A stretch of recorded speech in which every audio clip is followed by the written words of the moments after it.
अस्सलामुअलैकुम class. Previous lecture में हमने रजिस्टर्स के बारे में पढ़ा था कि दो तरह के हम रजिस्टर्स इस्तेमाल करते हैं कंप्यूटर में। एक हमारे पास था जनरल पर्पस रजिस्टर, दूसरा हमारे पास था स्पेशल पर्पस रजिस्टर। और इन्हीं रजिस्टर्स में हमने देखा था एक रजिस्टर एक्यूमुलेटर रजिस्टर हमने पढ़ा था। एक्यूमुलेटर रजिस्टर हमारे पास ऐसा रजिस्टर है जो कि हर प्रोसेसर का, आप कह लें कि जितने भी आर्किटेक्चर हैं हर आर्किटेक्चर में एक्यूमुलेटर रजिस्टर मौजूद होता है। और ये कह लें कि बहुत ज़रूरी कंपल्सरी रजिस्टर होता है हर आर्किटेक्चर के सीपीयू के अंदर। इसमें आप जो एक्यूमुलेटर का साइज़ होता है ना, जो रजिस्टर होता है एक्यूमुलेटर रजिस्टर होता है, जो उसका साइज़ होता है वही साइज़ सीपीयू का होता है। अगर एक्यूमुलेटर रजिस्टर का साइज़ 8 बिट है तो सीपीयू का साइज़ भी 8 बिट होगा। अगर एक्यूमुलेटर रजिस्टर का साइज़ 16 बिट है तो सीपीयू का साइज़ भी 16 बिट होगा। अगर एक्यूमुलेटर रजिस्टर का साइज़ 32 बिट है तो सीपीयू का साइज़ भी 32 बिट होगा। इसमें जितनी भी इसके अंदर बिट्स होती हैं वो सारी की सारी कंबाइन पैरेलल होके काम करती हैं। अगर हम सेपरेटली बिट्स को यूज़ करना चाहें तो वो सेपरेटली इसके अंदर हम बिट्स को यूटिलाइज़ नहीं कर सकते। सेपरेटली अगर हम बिट्स को यूटिलाइज़ करने की कोशिश करते हैं तो वो मीनिंगलेस हो जाती हैं। और एक्यूमुलेटर रजिस्टर में अगर 8 बिट का रजिस्टर है तो उसमें 8 की 8 बिट पैरेलल हम यूज़ करेंगे तो वो मीनिंगफुल होंगी।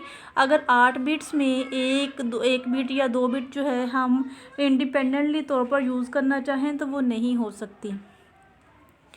तो जितनी भी बिट्स अगर एक्यूमुलेटर में 8 बिट्स होंगी तो 8 बिट्स को हम पैरेलल कंबाइन यूज़ करेंगे। अगर 16 बिट्स होंगी तो 16 बिट्स भी कंबाइन पैरेलल यूज़ करेंगे।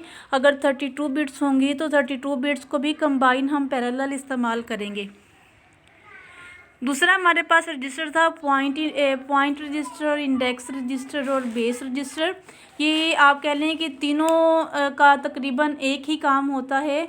जो मेमोरी का लोकेशन का जो एड्रेस होता है ना, उस एड्रेस को स्टोर करने की रिस्पॉन्सिबिलिटी पॉइंटर रजिस्टर की, इंडेक्स रजिस्टर की और बेस रजिस्टर की होती है। फॉर एग्ज़ाम्पल हमने यहाँ पर एक एग्ज़ाम्पल देखी थी कि जैसे कि अगर हम एरे इस्तेमाल करते हैं, हमने फॉर लूप लगाई है और उसमें फॉर लूप के अंदर हमने एरे जो है जो 10 एक एरे है उसके जो हमने लोकेशन है मींस 10 एलिमेंट्स की हमने एक एरे डिक्लेयर करवाई हुई है।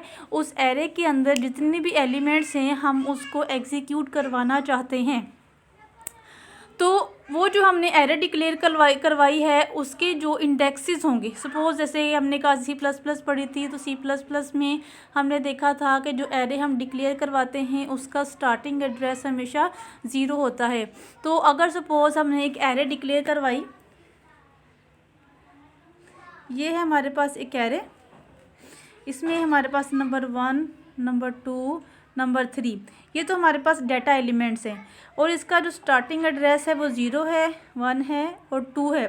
जो बेस रजिस्टर होगा या पॉइंटर रजिस्टर होगा या इंडेक्स रजिस्टर होगा, अगर हम फॉर लूप के थ्रू इस एरे को एग्जीक्यूट करवाना चाहते हैं तो पॉइंटर रजिस्टर में 1 जो है डाटा स्टोर नहीं होगा बल्कि इसका जो इंडेक्स है वो स्टोर होगा। जैसे कि 0 इसका, अगर पॉइंटर जो हमारे पास है वो 0 पे है, इंडिकेट कर रहा है, तो इसका जो इंडेक्स 0 है वो स्टोर किया जाएगा। जैसे ही उसकी फर्स्ट आइट्रेशन कंप्लीट होगी वो नेक्स्ट मूव करेगा, एक स्टेप आगे जाएगा तो 1 इंडेक्स पे आ जाएगा। जब 1 इंडेक्स की आइट्रेशन उसकी कंप्लीट होगी तो नेक्स्ट मूव करेगा, नंबर 2 जो इंडेक्स है उसके ऊपर आ जाएगा। ये अपनी जो है आइट्रेशन कंप्लीट करेगा अनटिल अनलेस जब तक उसकी कंडीशन ट्रू है। तो पॉइंटर रजिस्टर में, इंडेक्स रजिस्टर में, बेस रजिस्टर में क्या होता है, जो एड्रेस होता है मेमोरी का वो कहाँ स्टोर होता है, पॉइंटर रजिस्टर में, इंडेक्स रजिस्टर में या बेस रजिस्टर में। इसके बाद हमने पढ़ा था फ्लैग रजिस्टर पढ़ा था और प्रोग्राम स्टेटस वर्ड पढ़ा था। फ्लैग रजिस्टर हमारे पास क्या है और प्रोग्राम स्टेटस रजिस्टर क्या था।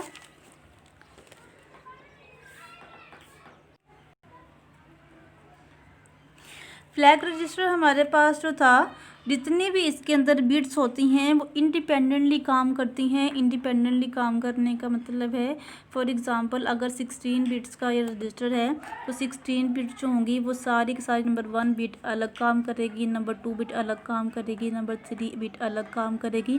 जैसे कि हमने एक्यूमुलेटर में देखा था कि जितनी भी इसके अंदर अगर एक्यूमुलेटर रजिस्टर में 16 बिट्स होंगी तो 16 के 16 बिट्स कंबाइन मिलके काम करेंगी तो वो काम मीनिंगफुल होगा। अगर वहाँ पर हम हर बिट जो है अपना अपना इंडिविजुअल काम कर रही हैं तो वो मीनिंगलेस हो जाता है। लेकिन फ्लैग रजिस्टर में एक्यूमुलेटर रजिस्टर की जो है ऑपोजिट काम करता है। यहाँ पर क्या होता है कि हर बिट इंडिविजुअली काम करती है, हर बिट अपना अपना काम करेगी। अगर यहाँ पर हम सारी बिट्स को कंबाइन करके काम करवाने की कोशिश करते हैं तो वो मीनिंगलेस हो जाता है। अगर हम हर बिट का अलग अलग इंडिपेंडेंटली काम करवाते हैं तो वो मीनिंगफुल हो जाता है। और यहाँ पे जो अगर सपोज़ हम दो नंबर्स को ऐड करवाना चाहते हैं, फ्लैग रजिस्टर में क्या इन्फॉर्मेशन होती है, कैरी की इन्फॉर्मेशन फ्लैग रजिस्टर में होती है। फॉर एग्जांपल अगर हमने दो नंबर्स को ऐड करवाना है तो नंबर्स हमारे पास कौन से हैं, अगर सपोज़ अगर 8 बिट का रजिस्टर है तो उसमें 8 बिट का नंबर होगा, अगर 16 बिट का रजिस्टर है तो 16 बिट का उसमें नंबर होंगे। अगर हमने सपोज़ फॉर एग्जांपल यहाँ पर हम 8 बिट की बात कर लेते हैं, अगर हमने दो 8 बिट्स के नंबर को ऐड करवाना चाहते हैं तो लास्ट पे उसकी यहाँ पर जो स्टोर होंगी वो 9 बिट्स हो सकता है, 9 बिट का हमारे पास रिज़ल्ट आ जाए। लेकिन इसकी जो कैपेसिटी है वो तो सिर्फ 8 बिट को स्टोर करने की है, तो एक्यूमुलेटर रजिस्टर में तो सिर्फ 8 बिट स्टोर हो सकते हैं। तो जो लास्ट पे 1 बिट बच जाती है ना, अगर हमने 9 बिट का आंसर, अगर 8 बिट का आंसर हम लगाते हैं तो वो तो फॉल्स हो जाता है, वो तो हमारे पास जो आंसर आया है वो तो फॉल्स हो जाता है, वो तो गलत आंसर है। तो अगर हम 9 बिट का लगाते हैं तो वो ही राइट आंसर होगा। लेकिन एक्यूमुलेटर रजिस्टर में तो स्टोर करने की कैपेसिटी 8 बिट की है, तो जो 9th बिट है वो किधर जाएगी, अब 9th बिट जाएगी फ्लैग रजिस्टर में, क्योंकि ये कैरी बिट जो है ये फ्लैग रजिस्टर में जाएगी। यहाँ पर जो आपके नोट्स में एग्जांपल दी गई है ये 16 बिट की एग्जांपल दी गई है। फॉर एग्जांपल अगर हमारे पास नंबर है 16 बिट का, अगर हमारे पास नंबर है 1 2 3 4 5 6 7 8 9 10 11 12 13 14 15 16, अगर हमारे पास ये 16 बिट्स आ गए। अगर हम इन नंबर को ऐड करवाना चाहते हैं, ज़ीरोज़ मैं ना लगा रही हूँ, ठीक है, कितने ज़ीरो हो गए, 1 2 3 4 5 6 7 8 9 10 11 12 13 14 15। ये अगर मैं इन दोनों नंबर्स को ऐड करवाना चाहूँ तो मेरे पास 1 1 0, चूँकि यहाँ पर अगर हम बाइनरी में नंबर्स को ऐड करवा रहे हैं तो यहाँ पर बाइनरी में 0 1 के अलावा कोई और नंबर हम इस्तेमाल नहीं कर सकते। अगर मैं 1 को 1 में ऐड करती हूँ तो ये 2 आ जाता है, तो 2 तो यहाँ पर हम नहीं लिख सकते, तो 2 की बाइनरी हमारे पास क्या होती है 0 1, तो यहाँ पर मैं 0 लगा दूँगी और 1 कैरी कर दूँगी, फिर आगे 0 1 कैरी, फिर आगे 0 1 कैरी, फिर आगे 0 1 कैरी, फिर आगे 0 1 कैरी। तो अनटिल अनलेस ये सारे ज़ीरो जो है, अगर जैसे ही 16 में ज़ीरो यहाँ पर लगाती हूँ तो 16 ज़ीरो जो है इसकी कैपेसिटी है। 16 के अलावा मैं जो नेक्स्ट 1 कैरी रह रहा था, जैसे सपोज फॉर एग्जांपल ये मेरे पास कैरी आ गया है, तो ये कैरी जो है यहाँ पर मैं नहीं लगा सकती, क्योंकि जो 16 बिट का जो एक्यूमुलेटर है ना वो सिर्फ 16 बिट्स को स्टोर करवा सकता है। लेकिन जो मेरे पास 1 कैरी बच गई है ना, तो 1 कैरी किधर जाएगी, फ्लैग रजिस्टर में, ठीक है। अगर तो इसका जो ट्रू आंसर है वो तो 17 बिट में आ रहा है, लेकिन जो हमारे एक्यूमुलेटर रजिस्टर है उसकी जो कैपेसिटी है वो तो 16 बिट्स को स्टोर कर सकता है। तो जो कैरी बिट है वो किधर जाएगी, फ्लैग रजिस्टर में जाएगी। इसके बाद हमने ये जो एक रजिस्टर पढ़ा था प्रोग्राम काउंटर और इंस्ट्रक्शन पॉइंटर रजिस्टर पढ़ा था, ये स्पेशल पर्पस रजिस्टर होता है।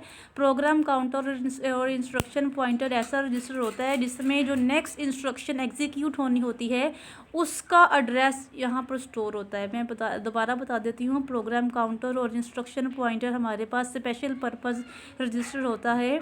जो नेक्स्ट इंस्ट्रक्शन एग्जीक्यूट होनी होती है उसका एड्रेस प्रोग्राम काउंटर और इंस्ट्रक्शन पॉइंटर में स्टोर होता है। यहाँ तक तो हमने प्रीवियस लेक्चर में पढ़ लिया था। तो नेक्स्ट हमारे पास है ये जो अभी हमने रिवाइज़ किया है ये प्रीवियस लेक्चर में सारा कुछ हमने पढ़ा था। आज के लेक्चर में हम जो प्रोग्राम काउंटर और इंस्ट्रक्शन पॉइंटर का नेक्स्ट लेक्चर रह गया था वो हम स्टडी करेंगे, वो डिस्कस करेंगे। यहाँ पर एक हम डेफिनेशन पढ़ते थे प्रोग्राम की कि a program defined to be an ordered set of instruction. Order in this definition is a key part. यहाँ पर जो डेफिनेशन है, अगर हम प्रोग्राम की डेफिनेशन पढ़ते हैं कि ऑर्डर्ड सेट ऑफ इंस्ट्रक्शन, यहाँ पर ऑर्डर का क्या मतलब है? ऑर्डर का मतलब है कि नंबर 1 पहले इंस्ट्रक्शन एग्जीक्यूट होगी, फिर नंबर टू इंस्ट्रक्शन एग्जीक्यूट होगी, नंबर 3 इंस्ट्रक्शन एग्जीक्यूट होगी एंड सो ऑन। अगर हम यहाँ पर कहें कि अगर अपनी मर्ज़ी से हम कहें कि कंप्यूटर ने क्या किया, सीपीयू ने क्या किया, डायरेक्टली 5वीं जो इंस्ट्रक्शन है वो एग्जीक्यूट करवा दी है। इसने ना नंबर 1 इंस्ट्रक्शन एग्जीक्यूट करवाई है और ना ही नंबर 2 जो इंस्ट्रक्शन है वो एग्जीक्यूट करवाई है। तो ये जो हमने प्रोग्राम की डेफिनेशन पढ़ी है, तो इस डेफिनेशन के ऊपर जो लॉजिकली अगर हम बात करें तो इस डेफिनेशन के ऊपर ये पूरा नहीं उतरता। तो यहाँ पर जो है इस तरह से नहीं होना चाहिए, यहाँ पर भी डेफिनेशन हमारी कंप्लीट नहीं होती। तो एक्चुअली जो प्रोग्राम है वो इस तरह से एग्जीक्यूट होना चाहिए कि पहले नंबर 1 एग्जीक्यूशन कंप्लीट हो, फिर नंबर 2 इंस्ट्रक्शन की एग्जीक्यूशन कंप्लीट हो, फिर नंबर 3 जो इंस्ट्रक्शन है उसकी एग्जीक्यूशन कंप्लीट हो, अनटिल अनलेस जब तक इंस्ट्रक्शंस मेमोरी में मौजूद है तब तक इसकी एग्जीक्यूशन जो है मुसलसल कंटिन्यू रहे। ठीक है। अब यहाँ पर जो नोट्स में लिखा हुआ है कि order in this definition is a key part. जो ऑर्डर है वो की पार्ट है। Instructions run one after other, एक के बाद दूसरी इंस्ट्रक्शन एग्जीक्यूट होनी चाहिए। सबसे पहले फर्स्ट, उसके बाद सेकंड, उसके बाद third and so on. Instructions have a position relationship. जो इंस्ट्रक्शंस होती है ना उसका पोजीशन के साथ रिलेशनशिप होता है। पोजीशन का मतलब क्या है कि वो नंबर 1 पोजीशन पे है, नंबर 2 पोजीशन पे है, नंबर 3 पोजीशन पे है। जिस पोजीशन पे इंस्ट्रक्शन होगी ना उसका उस पोजीशन के साथ रिलेशनशिप होगा। The whole logic depends on this positioning. जितनी भी लॉजिक है, लॉजिक मतलब कि इंस्ट्रक्शन को एग्जीक्यूट करने का जो मैनर है, ऑर्डर है, वो सारा उसकी पोजीशन पे डिपेंड करता है। If the computer executes the 5th instruction after the first and not the second, all our logic is gone. तो अगर हमारा कंप्यूटर क्या करता है, डायरेक्टली 5वीं इंस्ट्रक्शन एग्जीक्यूट करता है, ना ही वो नंबर 1 इंस्ट्रक्शन की एग्जीक्यूशन करता है, ना ही नंबर 2 की। डायरेक्टली अगर उसने 5वीं कर दी है तो यहाँ पर तो कोई लॉजिक ना रही ना, तो वो अपनी मर्जी से सारा काम कर रहा है। ऐसा नहीं होता कंप्यूटर में। A special register exist in every processor called the program counter और the instruction pointer that ensures to be executing this ordering. अच्छा जी, एक कंप्यूटर के अंदर एक स्पेशल रजिस्टर होता है जिसको हम प्रोग्राम काउंटर कहते हैं या फिर इंस्ट्रक्शन पॉइंटर कहते हैं। ये क्या करता है, जो इंस्ट्रक्शन नेक्स्ट एग्जीक्यूट होनी होती है उसका एड्रेस अपने अंदर स्टोर करवा लेता है। A number is placed in the memory cell pointed to by this register and that number tells the processor which instruction to execute।